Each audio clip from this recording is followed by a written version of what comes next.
കാലിഫോർണിയയേക്കാൾ 3 മണിക്കൂർ മുമ്പിലാണ് ന്യൂയോർക്ക്. പക്ഷേ കാലിഫോർണിയ സ്ലോ ആണെന്നോ ന്യൂയോർക്ക് ഫാസ്റ്റാണെന്നോ അത് അർത്ഥമാക്കുന്നില്ല. രണ്ട് നഗരങ്ങളും അവയുടേതായ ടൈം സോണിൽ പ്രവർത്തിക്കുന്നു. ചിലർ അവിവാഹിതരായി ജീവിതം പൂർത്തിയാക്കുന്നു. മറ്റു ചിലർക്ക് വിവാഹം കഴിഞ്ഞ് 10 വർഷത്തിന് ശേഷം മാത്രം സന്താന സൗഭാഗ്യം ലഭിക്കുന്നു. വിവാഹ ജീവിതത്തിൽ 1 വർഷം പൂർത്തിയാക്കുമ്പോഴേക്കും കുഞ്ഞിക്കാല് കാണാനുള്ള നിയോഗവുമായി മറ്റു ചിലർ. 22 വയസ്സിൽ ബിരുദം നേടിയിട്ടും ആഗ്രഹിച്ച ജോലി ലഭിക്കുവാൻ 5 വർഷം കാത്തിരിക്കേണ്ടി വരുന്ന ഒരാൾ. 27 വയസ്സിൽ ബിരുദം പൂർത്തിയാക്കിയ ഉടൻ തന്നെ സ്വപ്നജോലി കരസ്ഥമാക്കിയ മറ്റൊരാൾ. ഒരാൾ 25-ാമത്തെ വയസ്സിൽ ഒരു കമ്പനിയുടെ CEO ആയി 50-ാം വയസ്സിൽ മരിക്കുന്നു.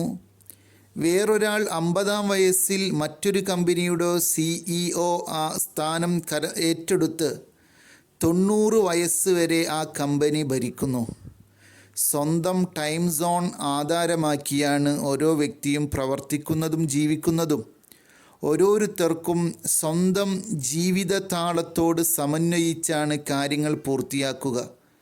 അതുകൊണ്ട് തന്നെ സ്വന്തം ടൈം സോൺ മനസ്സിലാക്കുക, അംഗീകരിക്കുക, പ്രവർത്തിക്കുവാൻ ശീലിക്കുക. സഹപ്രവർത്തകർ, ചങ്ങാതിമാർ, നമ്മളെക്കാൾ പ്രായം കുറഞ്ഞവർ, ജീവിതത്തിൽ നമ്മളെ പിന്തള്ളി ഇവർ ബഹുഘാതം മുന്നിലാണെന്ന വിഷമം ഒരുപക്ഷെ നമുക്കുണ്ടായേക്കാം. വേറെ ചിലർ നമ്മുടെ പിറകിലാണ് എന്ന ചിന്തയും ഉണ്ടായേക്കാം. ഈ ലോകത്തിലെ എല്ലാവരും സ്വന്തം ട്രാക്കിൽ അവനവൻ്റെ സമയത്തിനനുസരിച്ച് അവനവൻ്റെ ഓട്ടം ഓടിക്കൊണ്ടിരിക്കുന്നു. സമയത്തിൽ മാത്രമേ മാറ്റമുള്ളൂ. ഒബാമ 55-ൽ റിട്ടയർ ചെയ്യുമ്പോൾ ട്രംപ് 70-ൽ സ്ഥാനാരോഹണം നടത്തുന്നു. അതിൽ അസൂയയോ പരിഭവമോ പരിഹാസമോ വേണ്ട. അതാണ് അവരുടെ ടൈം സോൺ. നിങ്ങൾ നിങ്ങളുടെ ടൈം സോണിലും പൊരുതാനുള്ള മനസ്സുമായി പിടിച്ചു നിൽക്കുക. മനസ്സാക്ഷിയെ വഞ്ചിക്കാതിരിക്കുക. നിങ്ങളുടെ സമയവും വരും. 1-2 ദിവസം കൊണ്ട് ഒരു പശുത്തൊഴുത്ത് പണിയാം.